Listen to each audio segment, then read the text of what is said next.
আসসালামু আলাইকুম। সংবাদে আপনাদের সবাইকে স্বাগত জানাচ্ছি। আমি ফিরোজ তোহা। শুরুতেই আরবে কেবলস সংবাদ শিরোনাম। পুরোদমে ইরান, ইসরায়েল এবং নিরীহ ফিলিস্তিনিদের মাঝে ভয়াবহ যুদ্ধ চলছে। আর এই মুহূর্তে আমাদের হাতে এসেছে যুদ্ধের সব থেকে তাজা আপডেট সংবাদ। প্রথমেই জানাবো, ইসরায়েলের বিরুদ্ধে আওয়াজ তুলতে গাজায় যাচ্ছে গ্রেটা থুনবার্গ। ফিলিস্তিনের গাজায় যে বর্বরতা চালাচ্ছে দখলদার ইসরায়েলি বাহিনী, তাতে বোধসম্পন্ন যে কোনো মানুষের প্রতিবাদ করবে। এবার সেই প্রতিবাদে সামিল হতে ইসরায়েলের বিরুদ্ধে আওয়াজ তুলতে গাজা সফরে যাচ্ছেন আলোচিত জলবায়ু কর্মী গ্রেটা থুনবার্গ। দখলদার ইসরায়েলের প্রধানমন্ত্রী নেতানিয়াহু চরম বিপাকে পড়েছে। এরপর জানাবো, নারী সেনাদের প্রশিক্ষণ বন্ধ করল ইসরায়েল। নেপথ্যে কি? নারী সেনাদের প্রশিক্ষণ প্রোগ্রাম বন্ধ করে দিয়েছে ইসরায়েলি প্রতিরক্ষা বাহিনী আইডিএফ। প্রশিক্ষণপ্রাপ্ত এসব সেনাদের কমব্যাক্ট মোবিলিটি ইউনিটে কাজ করার কথা ছিল। তাদের কাজ মূলত শত্রু অঞ্চলে পদাতিক বাহিনীকে সরঞ্জাম সরবরাহ করা এবং আহত সেনাদের সুস্থ করে তোলা। আজ এক প্রতিবেদনে এই তথ্য জানিয়েছে সংবাদ মাধ্যমটি। এদিকে যুক্তরাষ্ট্রের যুদ্ধবিরতি পরিকল্পনা প্রত্যাখ্যানের পথে হামাস।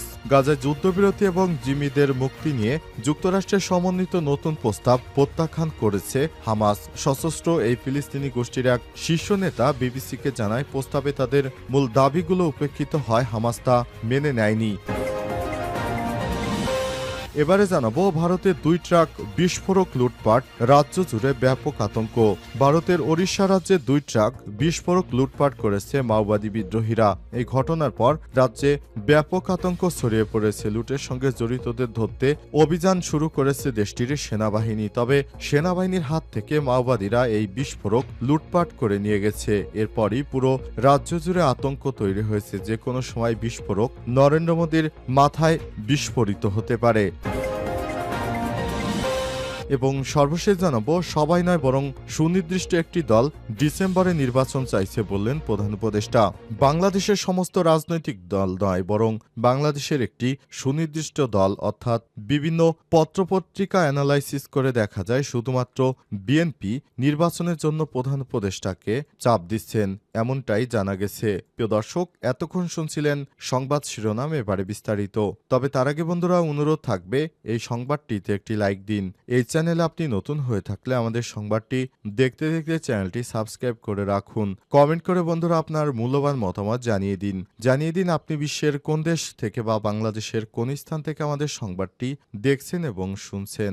আর বন্ধুরা, গাজা যুদ্ধে আপনি যদি নিরীহ ফিলিস্তিনিদের ভালোবেসে থাকেন, কমেন্টে ইয়েস লিখে বিশ্ববাসীকে জানিয়ে দিন। সংবাদটি আপনার সোশ্যাল মিডিয়া ফেসবুকে শেয়ার করে বন্ধুদেরও দেখার সুযোগ করে দিন। এবারে বিস্তারিত। ইসরায়েলের বিরুদ্ধে আওয়াজ তুলতে গাজায় যাচ্ছেন গ্রেটা থুনবার্গ। ফিলিস্তিনের গাজায় যে বর্বরতা চালাচ্ছে দখলদার ইসরায়েল, তাতে বোধসম্পন্ন যে কোনো মানুষই এর প্রতিবাদ করবে। এবার সেই প্রতিবাদে সামিল হতে ইসরায়েলের বিরুদ্ধে আওয়াজ তুলতে গাজা সফরে যাচ্ছেন আলোচিত জলবায়ু কর্মী গ্রেটা থুনবার্গ। আগামী রোববার জলবায়ু কর্মী গ্রেটা থুনবার্গ এবং অন্যান্য কর্মীরা গাজার উদ্দেশ্যে যাত্রা শুরু করবেন। একটি মানবিক জাহাজে করে তারা গাজায় যাবেন, যার লক্ষ্য ইসরায়েলের বিরুদ্ধে চলমান যুদ্ধবন্ধের প্রতিবাদ করা।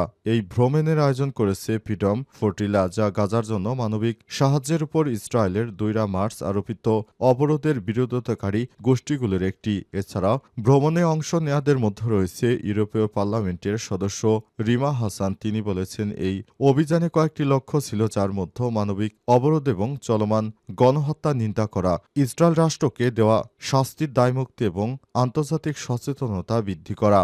এর আগে ফরাসি বামপন্থী দল এলএফআই এর একজন নেতা হাসান অতীতে মধ্যপ্রাচ্য সম্পর্কে বিতর্ক মন্তব্য করলেও এখন সেই মনোভাব থেকে সরে এসেছেন তিনি। গত ফেব্রুয়ারিতে ইউরোপীয় পার্লামেন্টের একটি প্রতিনিধি দলের সঙ্গে অধিকৃত ফিলিস্তিনি অঞ্চল পরিদর্শন করার কথা ছিল তার, কিন্তু পরে তিনি জানান তাকে ইসরায়েলে প্রবেশ করতে দেয়া হয়নি। হাসান তার সামাজিক যোগাযোগ মাধ্যমে লিখেছেন, আমাদের নিরাপত্তা নিশ্চিত করতে এবং আমাদের মিশনের সাফল্যের জন্য, এই উদ্যোগের জন্য আমাদের জনসাধারণের সর্বাধিক একত্রিত হওয়া প্রয়োজন।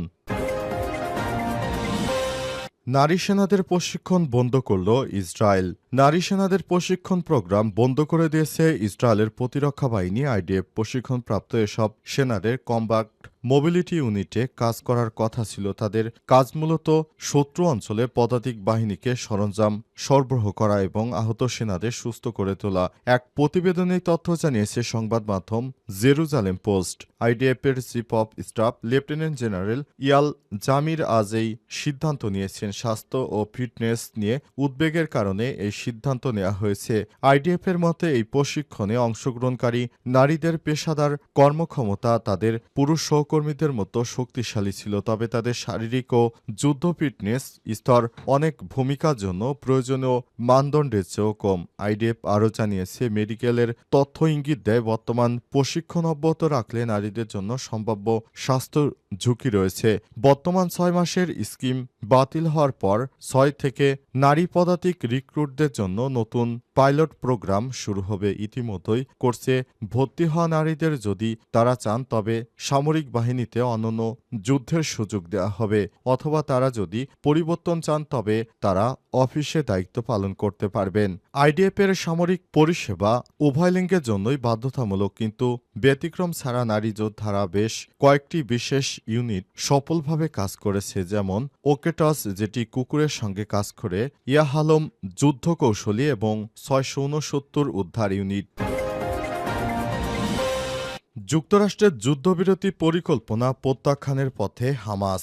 গাজায় যুদ্ধবিরতি এবং জিম্মিদের মুক্তি নিয়ে যুক্তরাষ্ট্রের সমর্থিত নতুন প্রস্তাব প্রত্যাখ্যান করতে যাচ্ছে হামাস। সশস্ত্র এই ফিলিস্তিনি গোষ্ঠী এক শীর্ষস্থানীয় নেতা বিবিসিকে জানায়, প্রস্তাবে তাদের মূল দাবিগুলো উপেক্ষিত হওয়ার কারণে হামাস তা মেনে নিতে চাচ্ছে না। হোয়াইট হাউসে বৃহস্পতিবার 29 মে জানায়, যুক্তরাষ্ট্রের বিশেষ দূত ব্রেট ম্যাকগার্ড ও উইকটকপের সমন্বয়ে গৃহীত নতুন যুদ্ধবিরতির প্রস্তাবে ইসরায়েল সম্মতি দিয়েছে। এখন তারা হামাসের আনুষ্ঠানিক প্রতিক্রিয়ার অপেক্ষায় রয়েছে। তবে হামাস নেতা জানান, তাদের পক্ষ থেকে আনুষ্ঠানিক প্রতিক্রিয়া যথানিয়মে লিখিত আকারে জানানো হবে। ইসরায়েলি সংবাদ মাধ্যমের তথ্য অনুসারে 60 দিনের যুদ্ধবিরতির বিপরীতে হামাসকে 2টি ধাপে 10 জন করে জীবিত এবং 18 জন মৃত জিম্মি মুক্তি দিতে বলা হয়েছে। এই বিনিময়ে ইসরায়েল ফিলিস্তিনি বন্দীদের ছেড়ে দেবে, কিন্তু হামাসের ওই কর্মকর্তা জানান, এই প্রস্তাবে যুদ্ধের স্থায়ী সমাপ্তি, মানবিক সহায়তা ও পূর্ববর্তী যুদ্ধবিরতির মতো সহনশীল ব্যবস্থার কোনো নিশ্চয়তা নেই। ইসরায়েল সরকারও এখনও এই প্রস্তাব নিয়ে আনুষ্ঠানিকভাবে কিছু বলেনি। তবে বেশ কয়েকটি প্রতিবেদনে বলা হয়েছে, প্রধানমন্ত্রী বেঞ্জামিন নেতানিয়াহু বৃহস্পতিবার জিম্মিদের পরিবারের সদস্যরা জানান তিনি প্রস্তাবটি মেনে নিয়েছেন। সবাই নয়, সুনির্দিষ্ট একটি দল ডিসেম্বরে নির্বাচন চাইছে না, বললেন প্রধান উপদেষ্টা। বাংলাদেশের সব রাজনৈতিক দল নয়, বরং একটি সুনির্দিষ্ট দল অর্থাৎ বিএনপি ডিসেম্বরে নির্বাচন চাইছে না। অন্তর্বর্তীকালীন সরকারের প্রধান উপদেষ্টা ড. মোহাম্মদ ইউনূস জাপানে অনুষ্ঠিত নিক্কেই ফোরামে ফিউচার অব এশিয়া শীর্ষক এক আন্তর্জাতিক সম্মেলনে বাংলাদেশে নির্বাচন নিয়ে প্রশ্ন করা হলে তিনি এই মন্তব্য করেছেন। ঢাকায় রাষ্ট্রনিয়ন্ত্রিত টেলিভিশন বিটিভি ও বেসরকারি টেলিভিশন প্রধান উপদেষ্টার এই প্রশ্নোত্তর পর্ব সরাসরি সম্প্রচার করেছে। নিক্কেই ফোরামের এই প্রশ্নোত্তর পর্বে প্রধান উপদেষ্টা আরও জানিয়েছেন, অন্তর্বর্তীকালীন সরকার 3টি লক্ষ্যে কাজ করছে। এগুলো হচ্ছে সংস্কার, বিচার এবং নির্বাচন। এবছরের শেষে বা ডিসেম্বরে অথবা আগামী বছরের সর্বোচ্চ জুনের মধ্যেই জাতীয় সংসদ নির্বাচন হবে বলে উল্লেখ করেছেন তিনি। সংস্কার কতটুকু হয়েছে তার উপর নির্বাচন অনুষ্ঠান নির্ভর করছে বলেও জানান তিনি। নোবেল বিজয়ী ড. মোহাম্মদ ইউনূস বলেছেন, আমরা যদি দেশকে আগের অবস্থায়, প্রতিষ্ঠানগুলোকে আগের অবস্থায় রেখে যেতে চাই তাহলে ডিসেম্বরে নির্বাচনের কথা বলতে পারি। আমরা যদি খুব তাড়াহুড়ো করি, কিছু সংস্কার করি এবং অন্যান্য সংস্কারের জন্য অপেক্ষা করতে পারি, তাহলে আমরা এটা আরও 6 মাস অপেক্ষা করতে হবে। খবর বিবিসি বাংলার। কিন্তু কেউ কেউ সংস্কার রেখে ডিসেম্বরেই নির্বাচন অনুষ্ঠান করতে চাইছে। উল্লেখ করে অধ্যাপক ড. মোহাম্মদ ইউনূস বলেছেন, সব রাজনৈতিক দল, মাত্র একটি রাজনৈতিক দলও শুধু ডিসেম্বরের আগে আমাকে নির্বাচনের জন্য প্রেশারাইজড করছে। আমরা বিভিন্ন প্রতিবেদন থেকে বুঝতে পারি যে এই দলটি হচ্ছে সেই বিএনপি নামক দলটি, যার প্রধান নেতা বর্তমানে লন্ডনে অবস্থান করে দেশের নির্বাচন নিয়ে যে একটি আওয়াজ তুলেছে। তাছাড়া বাকি কোনো দলই এখন নির্বাচন চাইছে না।